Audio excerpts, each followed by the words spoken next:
The crimson traces guided him directly to his water source. Throughout his 37 years managing this desolate homestead, Tobias Hartwell possessed sufficient experience with injured wildlife to distinguish between deer's blood and something entirely different. However, upon pursuing those scarlet droplets around his barn's edge, his discovery caused his grip to stiffen on his firearm. A youthful Native American fighter lay collapsed beside his well's stone structure, one palm pressed urgently against a severe gash in his torso, the other extending feebly toward the timber pale suspended merely 3 feet overhead. The individual's respiration emerged in harsh, agonizing pants, and his shadowy gaze, despite being hazed with suffering, followed Tobias's movements with the vigilance of one anticipating death from every angle. The year was December 1847, a time when discovering a Native American upon your land signified one thing: hardship. The variety of hardship that might result in a man being scalped while sleeping or incinerated within his dwelling. Every settler within 50 miles would advise Tobias identically: place a round in the savage's skull and enter him deeply where none would locate the remains. Tobias lifted his firearm, finger wavering above the mechanism. The intelligent choice. The secure choice. The anticipated choice. Yet something within those dark pupils halted him completely. He perceived more than anguish. There he witnessed the identical desperate thirst he'd experienced during the dry spell of 44 after 3 waterless days when he believed he might perish from dehydration. The same human necessity that surpassed skin tone, dialect, or which faction of conflict you were destined for. The Native American attempted speech. His lips fractured and bleeding, but merely a murmur emerged: water. Tobias lowered his weapon and grasped the container. His neighbors would label him foolish. His sibling back east would claim he'd surrendered his sanity to frontier isolation. Perhaps they'd be correct. But kneeling beside this injured outsider, pressing the wooden edge to his mouth, observing him consume like someone rescued from drowning, Tobias recognized one certainty: he was preparing to transform both their existences permanently. What Tobias remained unaware of was that this wounded fighter wasn't merely any tribal member, and the subsequent events would attract more horsemen to his property than he'd witnessed. Throughout his entire lifetime, the Native American consumed like someone who hadn't encountered water for days. 3 complete buckets before his shaking hands could finally steady the rim. Tobias observed every swallow, his thoughts racing with the consequences of his actions. In this region, displaying compassion toward a Native American resembled signing your execution warrant. As pigmentation gradually returned to the warrior's features, Tobias observed something that chilled his blood. The injury in the man's torso wasn't from beast assault or hunting mishap. It was a gunshot wound, fresh and still bleeding. Judging by the trajectory and powder residue around the margins, someone had fired at close proximity. Recent close proximity. This meant whoever had done this might continue pursuing him, might be following that identical blood path leading directly to Tobias's homestead, might be approaching his land presently with loaded weapons and inquiries. Tobias couldn't respond to. The Native American appeared to detect his alarm. With considerable effort, he lifted one hand and indicated toward the skyline, then executed a slashing gesture across his neck. His communication was evident. Peril was approaching imminently. Tobias felt his pulse pounding against his chest. Every instinct demanded he remove this wounded stranger from his property, conceal the evidence, pretend this never occurred. But the man could scarcely remain upright, much less walk. Relocating him now would likely end his life, and abandoning him here was like placing a target on both their backs. That's when Tobias detected it. The sound that had preserved him through 12 years of frontier existence, hoofbeats in the distance. Multiple horses traveling swiftly and directly toward his ranch. The Native American heard them as well. His eyes widened with what appeared genuine terror, and he attempted pushing himself upward against the well, as if making himself smaller might somehow render him invisible. Blood immediately began seeping through his fingers where he pressed them against his wound. Tobias seized the empty container and doused the blood traces as rapidly as possible, but insufficient time remained to cleanse everything. The riders would arrive within minutes, perhaps less. He gazed down at the wounded warrior, this stranger, who had stumbled into his existence and overturned it within a single afternoon's span. A man whose presence on his ranch could result in both their deaths, but whose dark eyes contained something Tobias had never witnessed in a Native American previously. Appreciation, pure human appreciation. The hoofbeats grew nearer, close enough to enumerate them. 5 horses, possibly 6, all moving at speed, suggesting they weren't arriving for a cordial visit. Tobias made his decision in that instant, recognizing it might be his final choice ever. He couldn't transport the wounded man, but he could conceal him. The old root cellar behind the barn, if they could reach that distance. But as he extended downward to assist the Native American to his feet, the warrior grasped his wrist with unexpected strength and shook his head slowly. Then he performed something that made Tobias's skin crawl. He smiled. Not the grateful smile of someone being rescued, but the knowing smile of someone who understood precisely who was approaching over that hill. The riders crested the ridge like a storm cloud, bringing lightning. 6 men on horseback, dust billowing. Behind them, rifles gleaming in the afternoon sunlight. Tobias recognized the lead rider immediately, Marshal Dixon Webb, a man whose reputation for violence preceded him into every settlement from here to Santa Fe. Webb was the type of lawman who fired first and inquired later, especially regarding Native American troubles. The type who collected scalps as trophies and called it justice. The type who would incinerate a ranch and everyone within if he suspected them of sheltering fugitives. Tobias positioned himself before the well, his body blocking the Native American from view, attempting to appear like someone with nothing more pressing concerning him than repairing a broken fence post. His mouth felt parched as desert sand. Webb reined his horse just 10 feet away, close enough for Tobias to observe the cold calculation in his pale blue eyes. The other 5 men spread into a semicircle, hands resting on their weapons. This wasn't a social visit. "Afternoon, Hartwell," Webb said, his voice carrying the lazy drawl of someone who knew he held all the advantages. "We're tracking a wounded Native American. Blood trail leads directly to your property." Tobias felt perspiration forming on his forehead despite the cool evening air.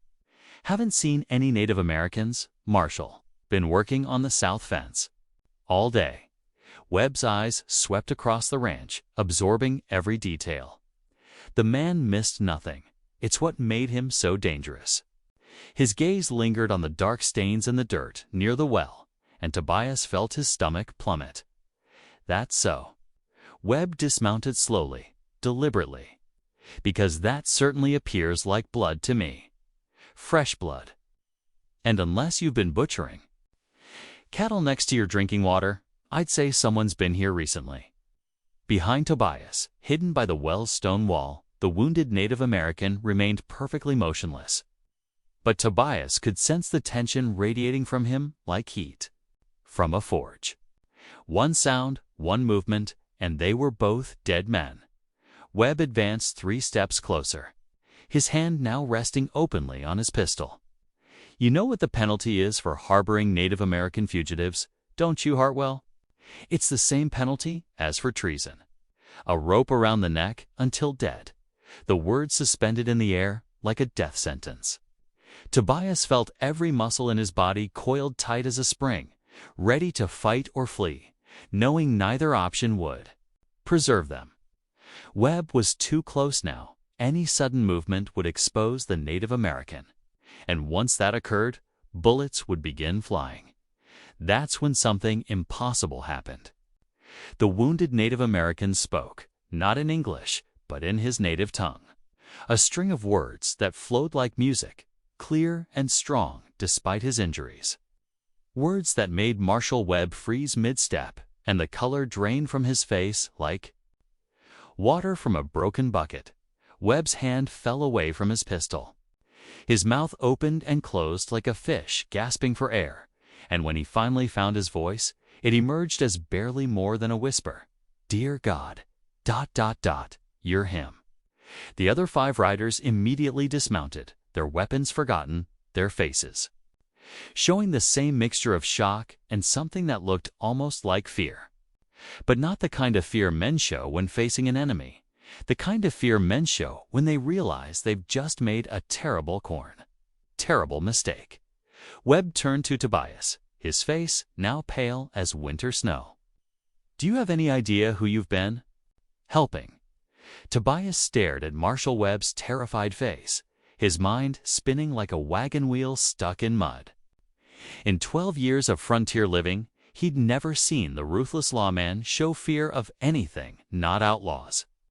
Not wild animals, not even the Apache war parties that had burned 3 settlements to ash just last summer.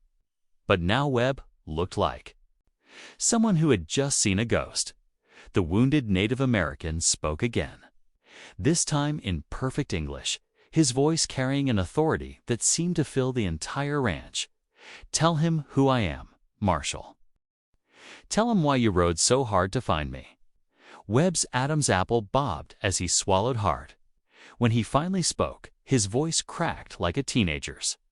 "This is Ayanna, son of Chief Dakota of the Northern Apache. He's the one who negotiated the peace treaty with Fort Richardson last spring."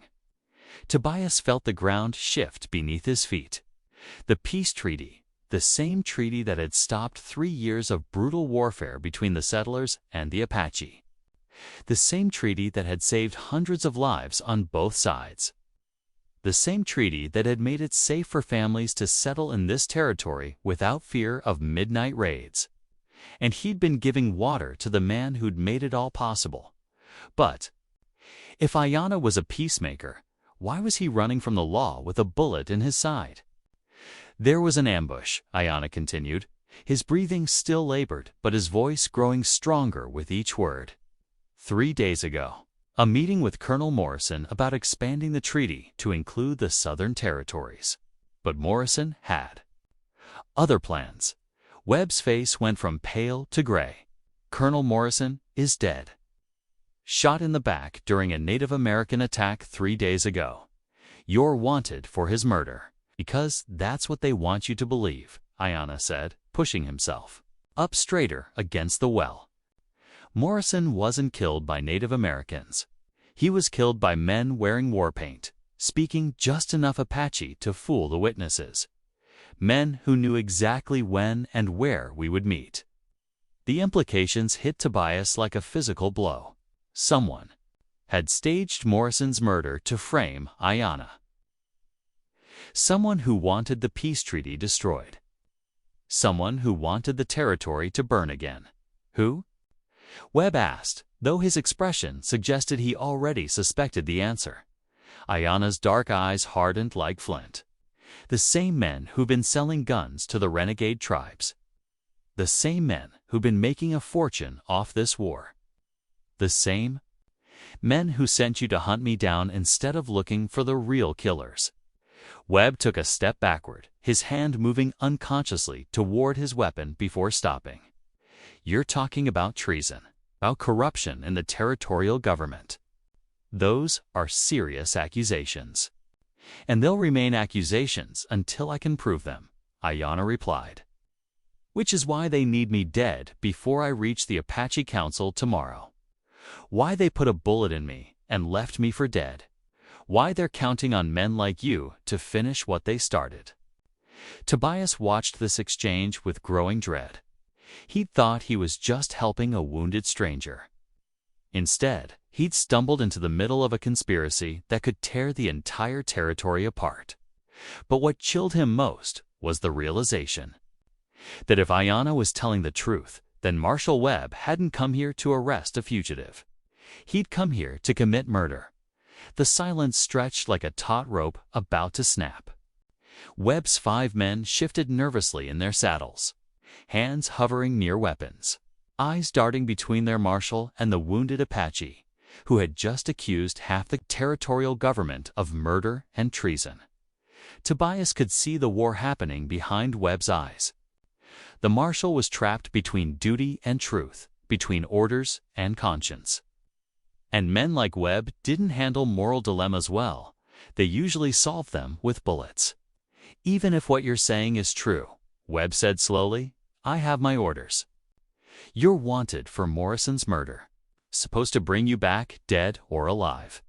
"Dead would be more convenient," Ayanna replied, his voice steady despite the pain etched across his face. "Dead men can't testify. Dead men can't reveal who really benefits from another Native American war." One of Webb's men, a young deputy with nervous eyes, leaned forward in his saddle. "Marshal, if he's telling the truth about the peace treaty, shut up," Bradley Webb snapped. But Tobias could see doubt creeping into the marshal's expression, like cracks in a damn wall. That's when Ayanna played his final card. Reaching into a leather pouch at his belt with trembling fingers, he pulled out a folded piece of paper stained with blood. "This is why they tried to kill me." A letter from Colonel Morrison, written the night before he died. Webb stared at the letter like it might burst into flames. "What does it say?" "Says Morrison discovered who's been supplying weapons to the renegade tribes. Names, dates, amounts. Enough evidence to hang a dozen men." Ayanna's eyes never left Webb's face, including evidence that someone in the territorial marshal's office has been taking bribes to look the other way. The words hit Webb like a physical blow. His face went through several shades of pale before settling on a sickly green. Behind him, his men exchanged nervous glances, suddenly very interested in examining their horses' manes. Tobias felt his heart hammering against his ribs. He was witnessing something that could get them all killed, the moment when a corrupt lawman realized his own neck was on the chopping block. "You're lying," Webb said, but his voice lacked conviction. "Am I?" Ayanna held up the letter. "Morrison trusted me enough to give me this the night he died. Told me to get it to Fort Richardson if anything happened to him. Said it was insurance." Webb took a step forward, his hand now gripping his pistol. "Give me that letter, so you can destroy it." Ayanna shook his head. "I don't think so, Marshal. But I'll make you a deal. Let me live long enough to reach the Apache Council tomorrow, and I'll make sure your name isn't mentioned when this all comes to light." The offer hung in the air like smoke from a gunshot. Tobias could see Webb calculating odds, weighing risks, trying to figure out which choice would keep him alive longer. But what happened next surprised everyone. Deputy Bradley dismounted and walked slowly toward the well, his hands raised peacefully. "Marshal, I've been thinking about something. Remember that shipment of rifles that went missing 3 months ago? The one we were told was stolen by Native Americans." Webb's face darkened. "What about it?" "I saw those same rifles 2 weeks later in the hands of settlers heading south." Bradley's young face was flushed with either courage or fear. "Made me wonder who is really stealing from who." The admission cracked something open in the group. Suddenly, other deputies were nodding, sharing glances, remembering things that hadn't made sense at the time. And Tobias realized that Ayanna had just done something remarkable. Without firing a shot or raising his voice, he'd turned Webb's own men against him. If you're enjoying this story of courage in the Old West, hit that subscribe button, because what happens next will change everything these men thought they knew about justice. But Webb wasn't the kind of man who went down without a fight, and when cornered, dangerous men did dangerous things. Webb's hand tightened on his pistol grip until his knuckles went white. A cornered animal was always the most dangerous, and Tobias could see the exact moment when the marshal decided that bullets were simpler than truth. "You're all fools," Webb snarled, his mask of civility finally slipping away. "You think this savage's word means anything against mine? You think anyone will believe the testimony of a dead Native American and a handful of traitors?" The deputies spread out instinctively, hands moving toward their weapons. But Tobias could see the uncertainty in their faces. Years of following. Orders warred against the growing realization that those orders might be wrong. Ayanna struggled to his feet, using the stone well for support. Blood seeped through his fingers where he pressed them against his wound, but his voice remained steady. "The truth doesn't care who speaks it, Marshal. It just is. The truth," Webb spat, "is that you murdered a United States Army officer. And I'm going to collect the bounty on your head." He drew his pistol in one smooth motion, the barrel swinging toward Ayanna. But before he could fire, Deputy Bradley stepped directly into the line of fire, his own weapon raised. "Stand down, Marshal." The words cracked like thunder across the ranch. 4 other deputies followed Bradley's lead, their guns trained on their own commanding officer. Only one man remained loyal to Webb, a grizzled veteran named Hawkins who looked as corrupt as his boss. "You're making a mistake, boys," Webb said, though sweat now beaded on his forehead. "A mistake that'll cost you your badges, maybe your lives." "Maybe," Bradley replied. "But I've made enough mistakes following your orders. I won't make any more." Tobias watched this standoff with growing dread. 6 armed men in his ranch yard, all pointing guns at each other, all convinced they were in the right. This was how range wars started. This was how good men died for bad reasons. That's when Ayanna did something unexpected. He began to sing, not in English, but in Apache, a low, haunting melody that seemed to rise from the earth itself. The ancient words carried across the ranch like wind through canyon walls, speaking of honor and sacrifice, of brothers who stood together against the darkness. The effect was immediate and startling. The deputies lowered their weapons slightly, not understanding the words, but feeling their power. Even Webb seemed momentarily mesmerized by the sound, and while they listened, transfixed, Ayanna was doing something else entirely. He was calling to his people. The song was a signal, a message carried on the evening wind to ears that knew how to listen. Tobias realized this with a chill that ran down his spine like ice water. Ayanna wasn't just singing, he was summoning. The melody ended, and silence fell over the ranch like a heavy blanket. But in that silence, Tobias heard something that made his blood run cold. Hoofbeats, distant but growing closer.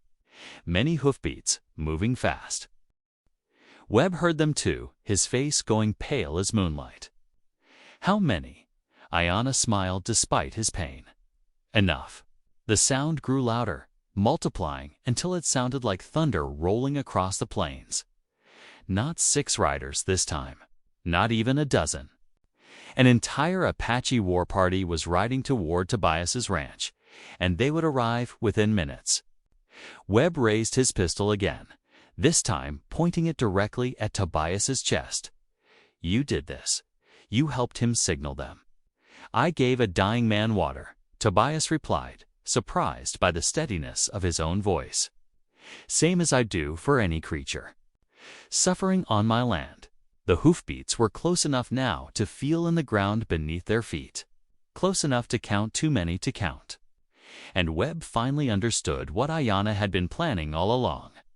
They came over the horizon like a vision from another world, 50 Apache warriors on horseback, moving in perfect formation, their war paint gleaming in the dying sunlight. But as they drew closer, Tobias realized something that defied everything. He thought he knew about Native American war parties. They weren't coming for battle. At the head of the group rode an elderly chief whose presence commanded respect from 100 yards away. His gray hair was braided with eagle feathers, and, despite his age, he sat his horse with the dignity of someone who had never bowed to anyone. Behind him rode warriors of every age, from seasoned fighters to young braves barely old enough to carry weapons. But their weapons remained sheathed. Webb's face cycled through confusion, fear, and desperate calculation. He still held his pistol, trained on Tobias, but his hand shook like someone with fever. "This changes nothing. I still have my orders." "Your orders," came a new voice, "are no longer valid." Everyone turned to see Deputy Bradley holding up an official-looking document. "This came through this morning, Marshal. Direct from the territorial governor. All pursuit of Ayanna is suspended pending investigation into Colonel Morrison's death." Webb's face went purple with rage. "You lying piece of check-your-own-dispatch pouch," Bradley interrupted, "unless you've been too busy collecting bounties to read your official mail." The Apache riders formed a wide circle around the ranch, not threatening, but unmistakably present. Their chief dismounted and walked slowly toward the well where his son waited. With each step, the old man's eyes never left Ayanna's face, searching for signs of serious injury. When father and son embraced, a collective sigh seemed to rise from the assembled warriors. Tobias found himself witnessing something sacred. The reunion of a leader with his people, a father with his child, a peace negotiator with those he'd sworn to protect.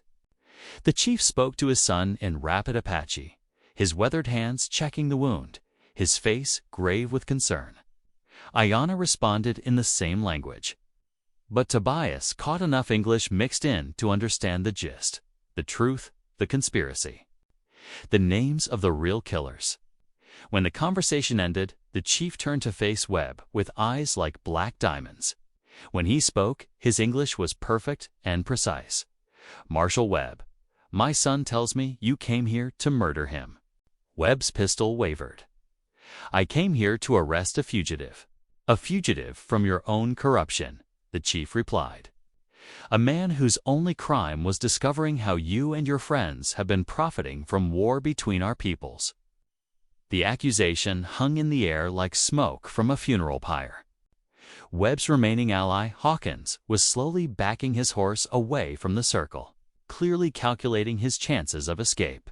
"You have no proof," Webb said, but his voice cracked on the words. The chief smiled not warmly, but with the satisfaction of someone holding all the cards. "We have Morrison's letter. We have the testimony of the real killers who confessed everything before they died trying to escape our justice.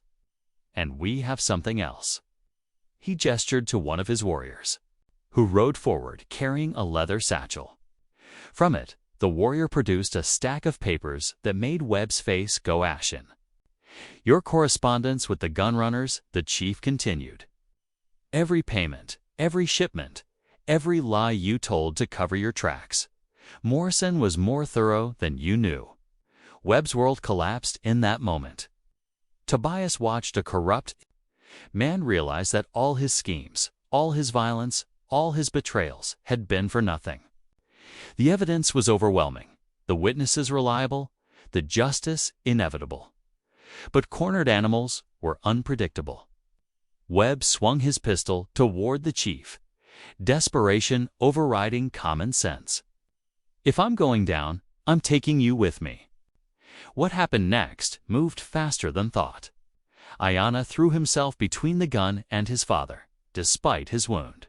The pistol fired, and 50 Apache warriors reached for their weapons in perfect unison. But the shot went wild, because Tobias Hartwell, a simple rancher who just wanted to help a thirsty man, had tackled Marshal Webb from behind, sending them both crashing to the ground in a tangle of dust and rage. The dust settled like a curtain, falling on the final act of a play.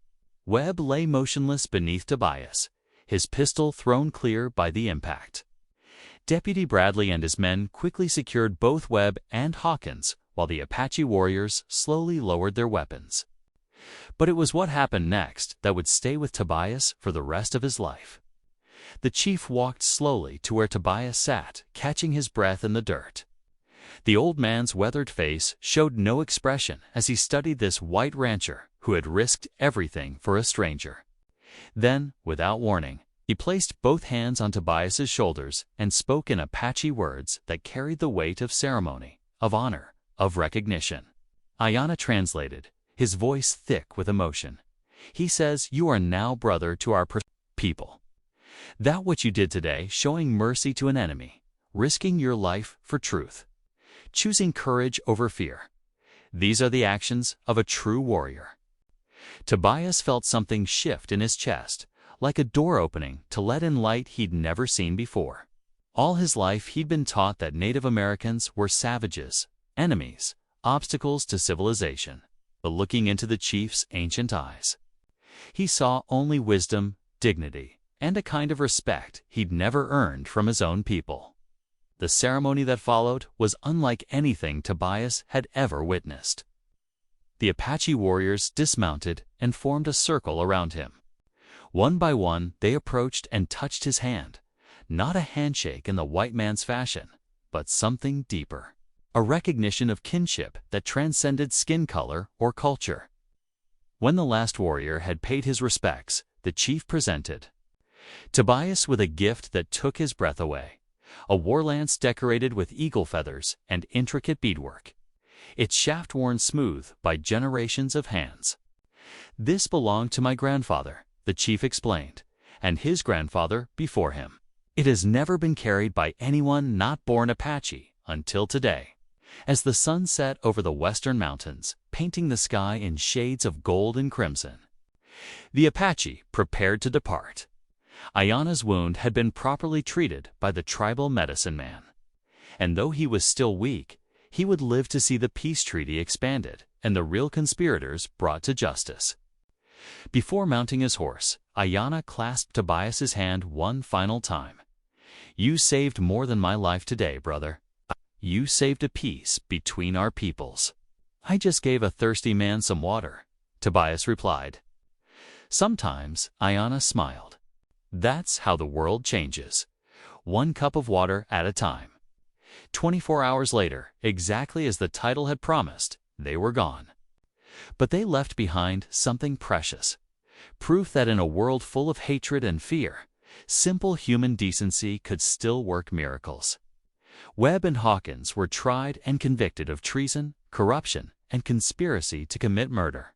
The gun-running operation was dismantled, and the peace treaty was not only renewed but expanded to include all the tribes of the territory.